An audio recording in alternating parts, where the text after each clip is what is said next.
to have kinky sex wearing a wig and platform heels. This may be the first time where kinky sex defense worked in a defendant's favor. The pastor's family are understandably outraged by the lenient sentence, but how do crime writer Aphrodite Jones and our resident psychologist Dr. Victoria Zdrok feel about the bizarre ending of this case? Aphrodite, you first.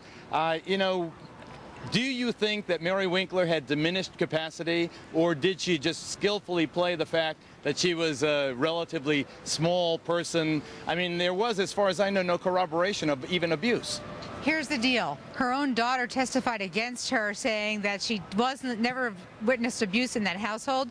Mary Winkler controlled the money in that household. Therefore, you have a situation here, Geraldo, where, in fact, she was up for fraud charges on some illegal scams that she was involved in. Think about it if it was a man. Maybe she was afraid that her husband was going to find out about her illegal, illicit activities with money and problems, and she killed him because of that reason. She played on being the victim. She used that 10-woman, 2-man jury who basically made her preacher husband into a scapegoat for every woman who's ever suffered abuse at the hands of a husband.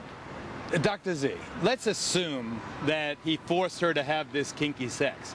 Why would that generate a kind of psychosis that would lead someone to kill? Well, I think there's a lot more to it. The allegation, it wasn't just kinky sex.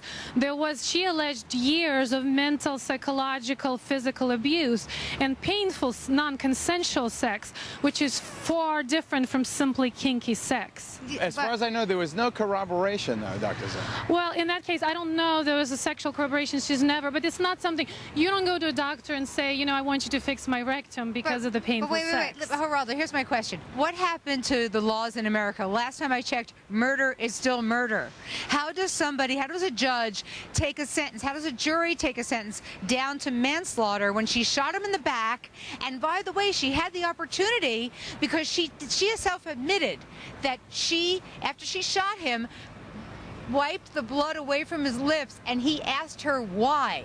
Which means, as you know as an attorney, that she had that time to be able to call paramedics and say, gee, you know what, I flipped out, I snapped, right? I could try to save his life. Well, she's out, and she spent most of that time in a mental health facility, and I remind everyone, Paris Hilton did 23 days of hard time in the LA County Jail. Ladies, thank you both. I've got to move on.